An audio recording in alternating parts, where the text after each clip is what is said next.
Bonjour à tous. Voici l'heure, ou plutôt les minutes, consacrées à la sanction. La commission des sanctions a rendu en 2018 17 décisions de sanctions, plus une décision de relèvement et 16 décisions d'homologation de composition administrative.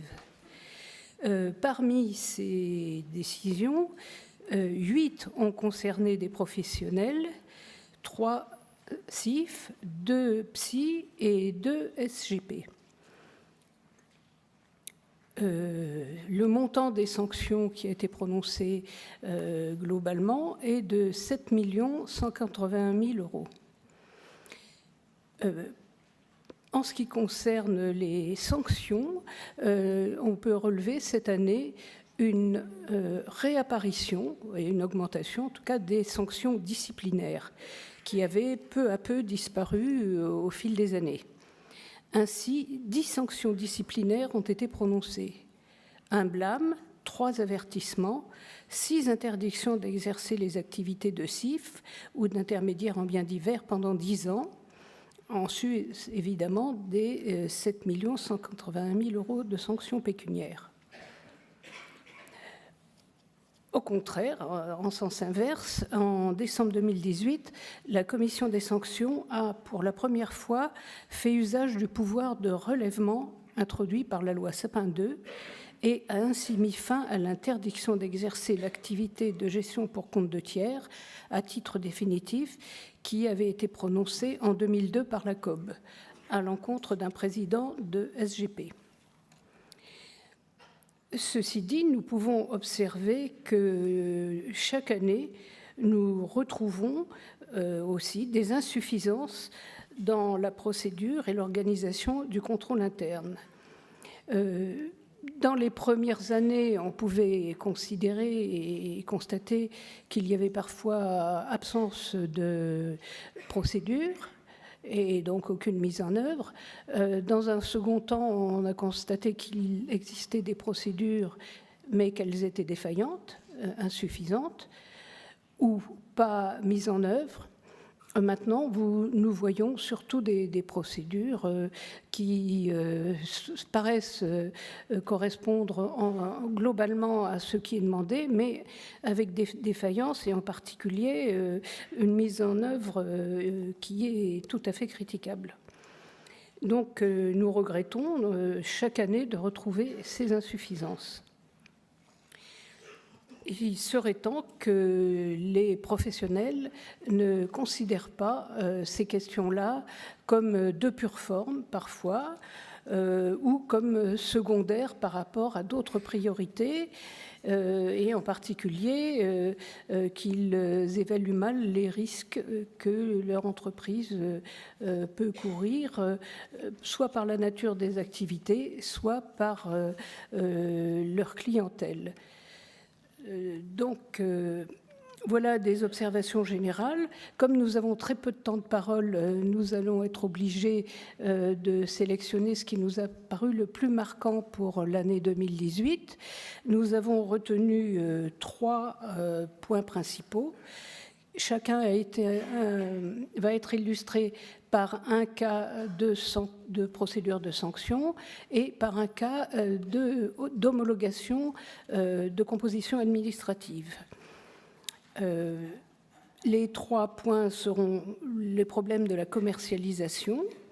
Le second sera celui de la déficience organisationnelle et de contrôle interne. Et le 3e sera le problème de la coopération des mises en cause avec l'AMF. Alors, pour le premier point, je vais d'abord passer la parole à Jean Germain, qui préside la 2e section, puisque 2 décisions qui ont été retenues l'ont été rendues sous sa présidence. Et puis, la parole sera donnée à Anne Maréchal, qui vous parlera d'un cas de composition administrative. Bien, merci Madame la Présidente. Donc, sur le premier point, il s'agit du sujet de l'insuffisance de la découverte client. Alors, s'agissant des sanctions, je vais surtout vous parler d'une décision du 25 juin 2018 IG Markets, par laquelle la commission des sanctions a prononcé une sanction pécuniaire de 500 000 € à l'encontre d'un prestataire de services d'investissement de droit britannique pour des manquements commis dans le cadre de l'activité de sa filiale française. Il lui était reproché des insuffisances relatives à l'évaluation du caractère approprié du service à fournir aux clients. Il y avait un grief qui comportait 2 volets. Le premier est le plus intéressant pour nous. Il porte sur l'insuffisance des moyens mis en œuvre pour apprécier les connaissances et l'expérience du client, et par là même sa capacité à évaluer les risques inhérents à l'instrument financier en cause ou au service proposé. Alors, il y avait, comme c'est généralement le cas, remise d'un questionnaire au client, et en l'occurrence, la décision relève que 3 questions étaient posées. La première, 1, sur les types d'instruments financiers sur lesquels les transactions avaient été réalisées par la personne intéressée les 3 années précédentes, et sur leur fréquence. Alors, sur la fréquence, il y avait 3 questions. Les réponses étaient guidées par les questions. C'était souvent, parfois, rarement ou jamais.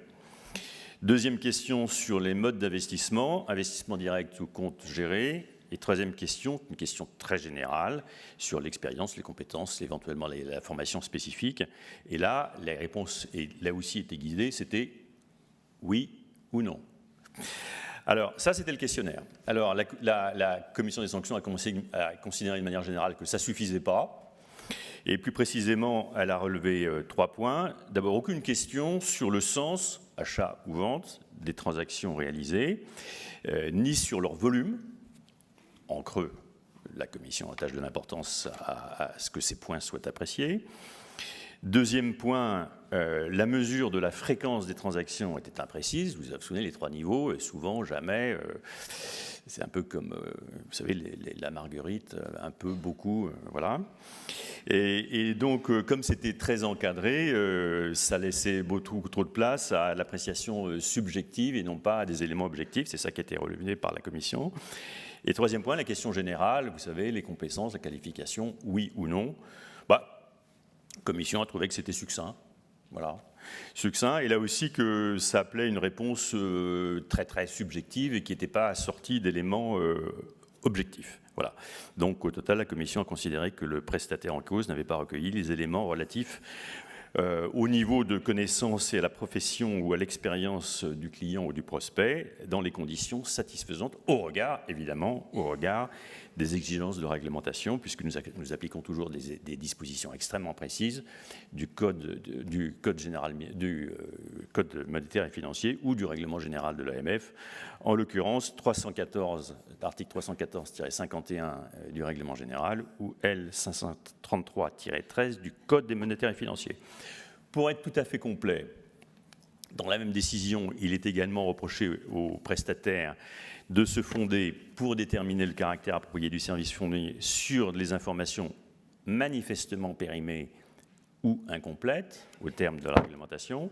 La poursuite sur ce point avait relevé que le prestataire ne s'assurait pas de la mise à jour des dossiers des clients alors que certains avaient ouvert leur compte depuis plusieurs années auparavant et que d'autres réactivaient un compte inutilisé pendant une longue période. Mais malgré ça, ce qui était avéré, le grief a été écarté par la commission qui a relevé que la péremption manifeste, et ça c'est l'expression, c'est le point de droit qui figure dans les dispositions qui ont été appliquées et qui est un élément constitutif du manquement. En l'espèce, la péremption manifeste ne pouvait pas se déduire de la seule absence de mise à jour des informations alléguées par la poursuite et qu'elle ne ressortait pas plus des pièces du dossier. Voilà donc pour la sanction sur ce point-là.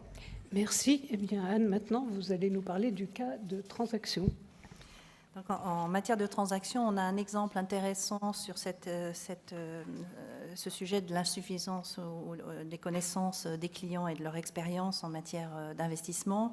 On a une transaction qui a été conclue au cours de l'année concernant un conseiller en investissement financier à qui on reprochait 3 choses. D'abord, d'avoir commercialisé sans autorisation des compartiments de SICAV luxembourgeoises et d'ailleurs produits qui ne pouvaient donc n'étaient pas autorisés à la commercialisation, mais qui en plus ne pouvaient en aucun cas être commercialisés auprès de non-professionnels, et d'avoir diffusé des informations inexactes ou trompeuses sur ce produit.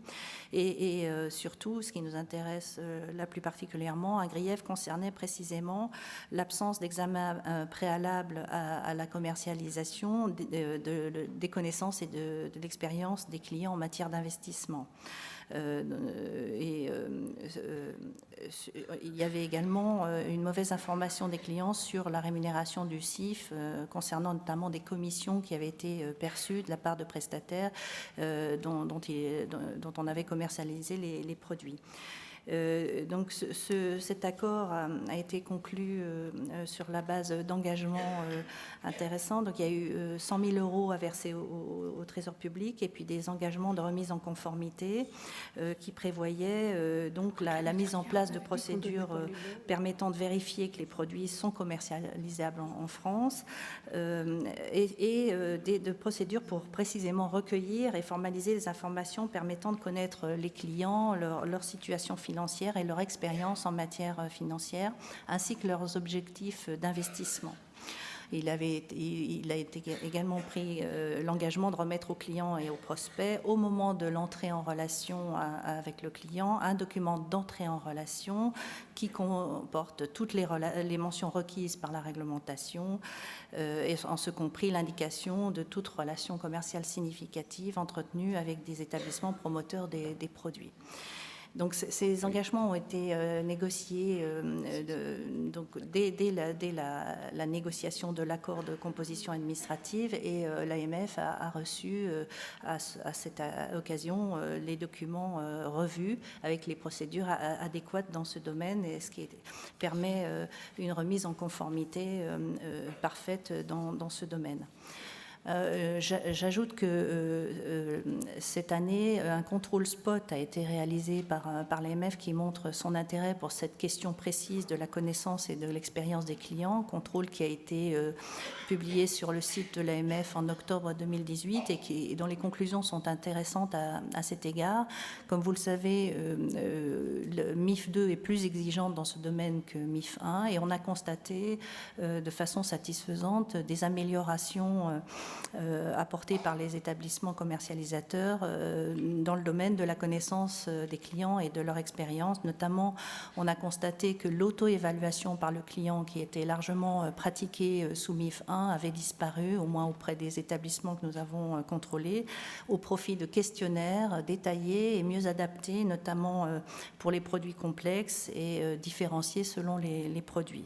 Et on a également constaté des améliorations en matière de profilage des clients selon leur situation financière, ce qui nous paraît satisfaisant.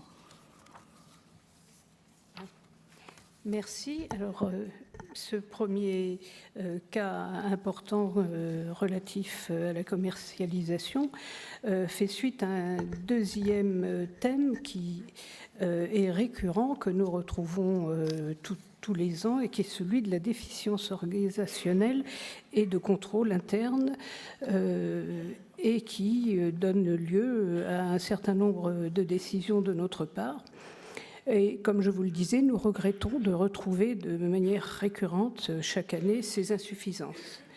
Et le premier cas sera celui de l'obligation de préaffectation des ordres.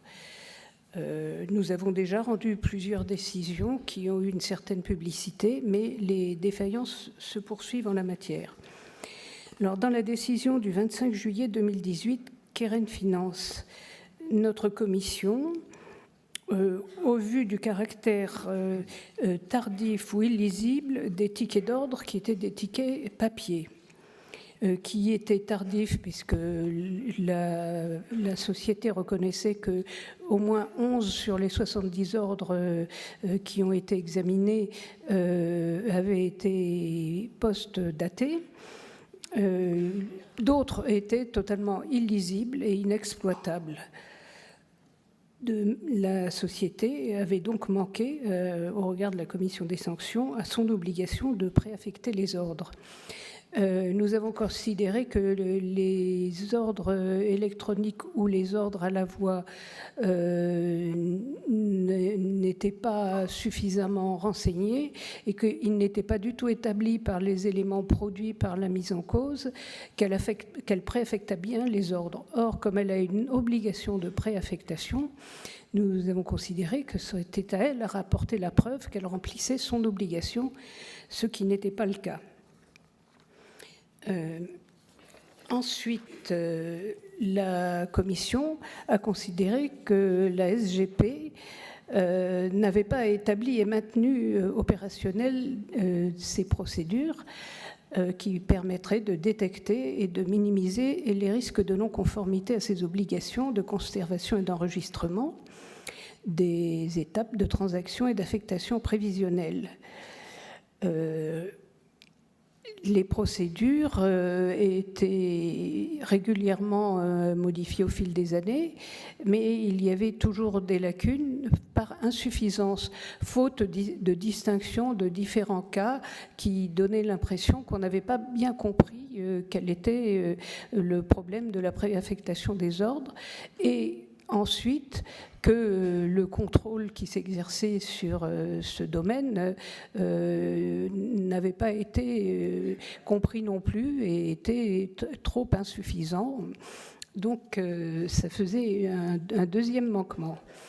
Nous avons pu également relever que ces contrôles étaient limités en nombre et qu'il ne vérifiait jamais à quel moment l'affectation avait été faite. Donc il n'y avait pas de réel contrôle de préaffectation. Et à tel point qu'ils n'ont pas permis de détecter le caractère insuffisant de la piste d'audit. Nous avons donc considéré que la SGP n'était pas dotée d'une fonction de conformité efficace et lui permettant le respect de ses obligations en matière de conservation et d'affectation des ordres. Ce qui avait une conséquence grave, c'est que les contrôles de l'AMF ne pouvaient pas s'exercer normalement. La sanction qui a été prononcée a été de 300 000 €, compte tenu de divers éléments, dont certains efforts faits par la société pour améliorer ces procédures. Dans une seconde décision, Exane Dérivatif du 6 décembre 2018, la Commission a considéré que le dispositif de contrôle interne d'AMSI n'était pas opérationnel parce que nous avons relevé plusieurs points. D'abord, qu'un vendeur action avait mis en place une opération complexe impliquant un double commissionnement sans avoir obtenu l'accord préalable de la conformité en violation des procédures internes de ce PSI. De même, ce vendeur avait modifié l'affectation de l'une des commissions attachées à cette opération complexe postérieurement au contrôle du middle office, sans que cette modification, qui était rendue possible par l'absence d'un verrou informatique qui aurait permis de bloquer la situation, cette modification n'a pas pu être détectée. Enfin, on a pu constater l'inefficacité des contrôles à large spectre réalisés a posteriori par la conformité et qui n'ont pas permis de détecter les agissements des vendeurs actions. Nous en avons déduit que le PSI ne s'était pas doté d'une fonction de conformité efficace et indépendante. La sanction a été de 400 000 € pour la société. Et Anne Maréchal, maintenant, va nous parler d'un cas de transaction dans le même domaine. Oui, on a eu un cas de transaction concernant ces déficiences organisationnelles cette année, particulièrement intéressant puisque pour la même enquête, on a eu 6 accords de composition administrative.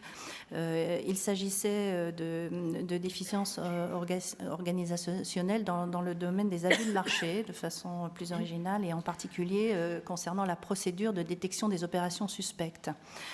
Donc, dans cette affaire, une société de gestion avait passé des ordres que nous avons considérés comme manipulatoires et n'avait procédé à aucune déclaration d'opération suspecte en dépit du caractère manipulatoire de ces ordres et en raison en particulier d'un dispositif de détection de ces opérations suspectes qui était défaillant. 4 prestataires étaient intervenus dans la chaîne de passation des ordres et à qui on avait reproché l'absence de déclaration d'opération suspecte et la défaillance de leur système de détection des abus de marché. Donc, ces accords ont été négociés, donc je vous disais, pour 6 personnes, le gérant de la société de gestion et les 4 intermédiaires. Des engagements ont été demandés à ces entités pour modifier leur organisation et les procédures dans ce domaine, de façon à ce que puissent être déclarées les opérations suspectes dans des conditions normales et satisfaisantes, de façon à couvrir notamment toutes les transactions passées, de façon à ce que des moyens soient mis en place pour analyser les alertes de façon également adaptée et également de façon à ce que ces procédures soient documentées. Par ailleurs, les entités en cause ont pris des engagements pour former et sensibiliser leurs collaborateurs à ces questions et ont également pris l'engagement de réaliser des contrôles de second niveau sur les abus de marché et de rendre traçables les contrôles qui seraient effectués dans ce domaine. Donc il y a eu vraiment une remise en place de ces procédures auprès de l'ensemble de ces prestataires qui a été extrêmement importante. Et l'accord a été conclu. Au total, 610 000 € ont dû être versés au Trésor public par l'ensemble de ces prestataires. Merci. Alors nous allons aborder maintenant le 3e thème, qui est celui de la coopération entre les mises en cause et l'AMF, ou de la coopération des mises en cause avec l'AMF. C'est Jean Germain, président de la 2e section, qui vous exposera les décisions qui ont été rendues par cette section. Et puis ensuite, Anne nous parlera en conclusion d'une composition administrative sur ce sujet, mais elle terminera par une conclusion générale. Merci Madame la Présidente. Donc sur le thème de la coopération entre les personnes mises en cause et les services de l'AMF, les services d'enquête et de contrôle, plusieurs décisions ont été rendues en 2018 et ce sont des décisions assez nouvelles. D'abord parce que l'une d'entre elles a appliqué un texte nouveau, un texte issu de la loi du 9 décembre 2016, dite loi Sapin, sur le délit d'entrave, et puis d'autres décisions, un vieux texte qui figure à l'article 143-3 du règlement général, mais qui n'avait pas été activé jusqu'ici. Alors je commence par le texte le plus récent, issu de la loi Sapin, qui a été codifié à l'article L621-15 grand 2 petit f du Code monétaire et financier. C'est un texte qui est plus précis que l'autre et qui définit le délit d'entrave, comme vous le savez certainement, de la manière suivante, qui permet de sanctionner toute personne qui, dans le cadre d'une enquête ou d'un contrôle, sur demande des enquêteurs ou des contrôleurs, refuse de donner accès à un document, d'en fournir une copie, de communiquer des informations, de répondre à une convocation ou de donner accès à des locaux professionnels. Alors, saisie pour la première fois d'un manquement d'entrave, sur la base de ce texte, la Commission a sanctionné la personne mise en cause dans une décision du 7 mai 2018, Montagne et Neige Développement, a sanctionné le dirigeant d'un émetteur qui avait supprimé de sa messagerie électronique 38 000 courriels préalablement à la remise de cette messagerie qui lui était demandée par les enquêteurs. Et la suppression en cause n'avait été... il y en avait d'autres, hein. Non, il n'y avait pas tout supprimé, mais quand même, il en manquait un bon paquet. Et la suppression n'avait pu être identifiée qu'à l'aide d'un logiciel d'investigation numérique, donc elle était a priori difficile à détecter. Alors que la personne mise en cause, circonstance aggravante, avait certifié aux enquêteurs que la copie remise contenait l'intégralité des éléments demandés. Voilà, donc la Commission a assimilé ce comportement à un refus de donner accès à des éléments demandés par les enquêteurs au sens du texte que je vous ai cité. Ça, c'est l'application du texte récent, donc première application du délit d'entrave. Et par ailleurs, nous avons appliqué un texte plus ancien, qui est 143.3 du règlement général, qui enjoint aux personnes contrôlées d'apporter leur concours avec diligence et loyauté. Alors, tout d'abord, dans une décision du 11 avril 2018, Conseil patrimoine et finances, la Commission a considéré que ce texte instituait une obligation professionnelle.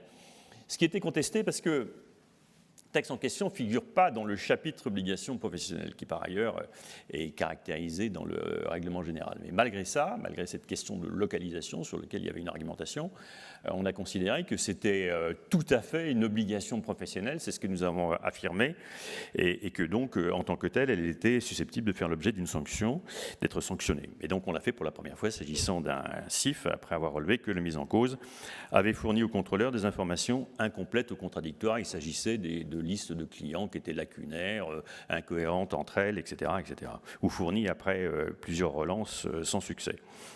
Et puis deux autres décisions ont fait application de ce texte, une décision du 25 juin 2018, IG Markets, celle que je mentionnais tout à l'heure, et par ailleurs du 14 décembre 2018, Access Finance. Pour donner un exemple, dans l'une des décisions, à l'espace de 7 mois, les contrôleurs avaient formulé auprès du prestataire de services d'investissement mis en cause 60 demandes, auxquelles il a été répondu dans un délai moyen de 40 jours calendaires, le délai ayant dépassé 20 jours dans 33 cas, 40 jours dans 22 cas et 100 jours tout de même dans 9 cas. Et la Commission a également noté qu'au vu de la disponibilité des rapports de gestion signés de la société qui étaient disponibles sur son site Internet, le délai de transmission de ces rapports au contrôleur, qui s'élevait à 173 jours, était injustifiable. Voilà. Et puis, dans une autre affaire, le CIF mis en cause avait dissimulé au contrôleur une procuration pour tiers gérant, alors qu'il lui a été, qui était donc à l'évidence un mandat de gestion, mais qui n'avait pas été inclus dans un ensemble de contrats qui était expressément demandé, l'ensemble des contrats contenus avec telle ou telle personne, et là, ce mandat avait été omis. Dernier point à mentionner, le Code monétaire et financier permet à la Commission des sanctions, il s'agit de l'article L621-15-3 ter, de tenir compte, dans ce qui concerne la détermination de la sanction, ce qu'on pourrait appeler le quantum de la sanction, de tenir compte du degré de coopération avec les services de l'AMF. Alors c'est vrai que il y a le positif et le négatif. Je vous ai parlé du négatif, et à ce moment-là, on applique certains textes particuliers, entrave ou défaut de diligence et loyauté. Et sur le positif, on n'a pas forcément besoin de loyauté, mais ce qu'il faut de motiver. Mais ce qu'il faut que vous sachiez, c'est que la Commission des sanctions en tient compte. D'abord, elle demande des éléments sur ce point-là, qui commencent à apparaître dans les rapports.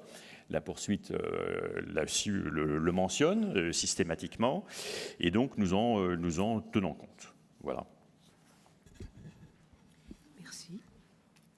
Alors moi, je prendrai un exemple positif de coopération qu'on a rencontré cette année. On a une société de gestion de portefeuille à qui avait été notifié des griefs pour manipulation du cours dans l'intention d'améliorer la marge d'arbitrage entre le prix d'action nouvelle et le prix d'action ordinaire. Donc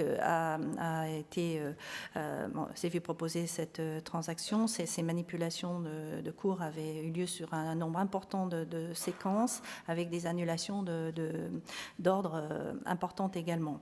Donc au total, une transaction de 350 000 € a été conclue.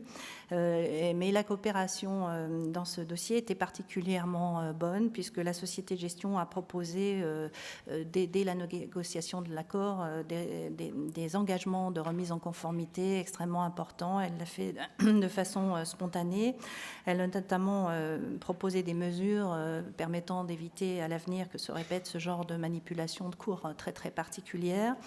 Elle a proposé de sensibiliser ses collaborateurs au risque d'abus de marché. Elle a mis à jour sa procédure en matière d'abus de marché et une nouvelle cartographie des risques également. Elle a mis à la disposition des responsables de la gestion et du contrôle interne un outil dédié de suivi des ordres, des exécutions et des détections des abus de marché, un outil très adapté.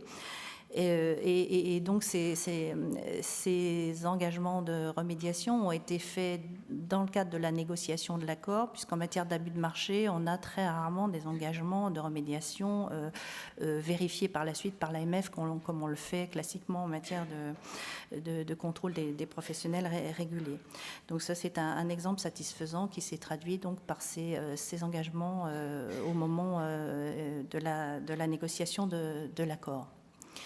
Ce qu'on rencontre de plus en plus souvent dans les transactions, et c'est évidemment satisfaisant pour le régulateur qui, comme ça, négocie la remise en conformité et vérifie, ça lui permet d'anticiper sur la vérification de cette remise en conformité qui est faite classiquement dans les 4 mois qui suivent la conclusion des accords. Alors peut-être un mot de conclusion sur... Oui, je dirais quand même juste une phrase. Il ne faut pas confondre exécution de ces obligations et coopération. Depuis ces dernières décisions, ce qu'on voit, c'est que les mises en cause plaident devant nous qu'ils ont bien coopéré. Et quand on regarde de près ce qu'ils nous invoquent comme bonne coopération, c'est purement et simplement l'exécution de leurs obligations de déclaration ou de mise à disposition de documents envers l'AMF. C'est vrai. Là, en l'occurrence, la coopération était particulièrement efficace et spontanée. Sur un mot peut-être de conclusion sur les transactions, donc la composition administrative, je crois qu'on peut le dire, a maintenant trouvé sa place. Elle a été mise en place en 2011. On a maintenant donc 8 ans d'application. C'est une véritable alternative à la sanction que le collège a la possibilité de proposer ou pas. C'est complètement à sa main. On a eu cette année 12 accords de signés et les 16 accords homologués par la commission des sanctions. En moyenne, depuis l'origine, on a un peu plus donc, de 10 accords par an de composition administrative. On a très peu d'échecs dans la négociation. Les mises en cause acceptent pratiquement tout le temps le principe de la composition administrative. Et ensuite, on compte aujourd'hui moins de 10% d'échecs dans la négociation, ces échecs s'expliquant généralement par le fait que les mises en cause espèrent une sanction financière moindre s'ils vont devant la commission des sanctions, ce qui n'est pas du tout garanti d'ailleurs. Ce qui est intéressant de noter, c'est que depuis l'élargissement de la composition administrative aux abus de marché en 2016, on a une montée en puissance rapide de ces dossiers. On ne pensait pas que ce serait autant le cas. On a déjà eu 12 accords de composition administrative dans ce domaine, dont les 6 dont je vous parlais tout à l'heure. Donc c'est intéressant de le noter. Ils ont concerné soit des diffusions et utilisations d'informations privilégiées, soit des manipulations de cours, soit aussi des retards dans la publication d'informations privilégiées ou des déclarations des dirigeants tardives. Donc, c'est devenu également en matière d'abus de marché une alternative donc, à la sanction, comme ça l'était en matière de contrôle.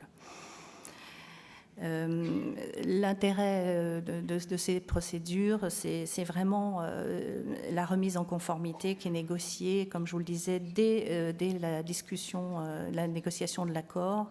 Et nous avons ensuite généralement 4 à 6 mois pour vérifier que les engagements pris sont bien réalisés. Et cette vérification a fait l'objet d'un suivi très précis avec les services de l'AMF qui vérifient donc point par point si ces engagements ont été respectés, sachant, comme vous le savez, que dans l'hypothèse où ces engagements ne seraient pas respectés, il y aurait retour devant la commission des sanctions, ce qui ne s'est pas encore produit aujourd'hui, mais qui pourrait arriver.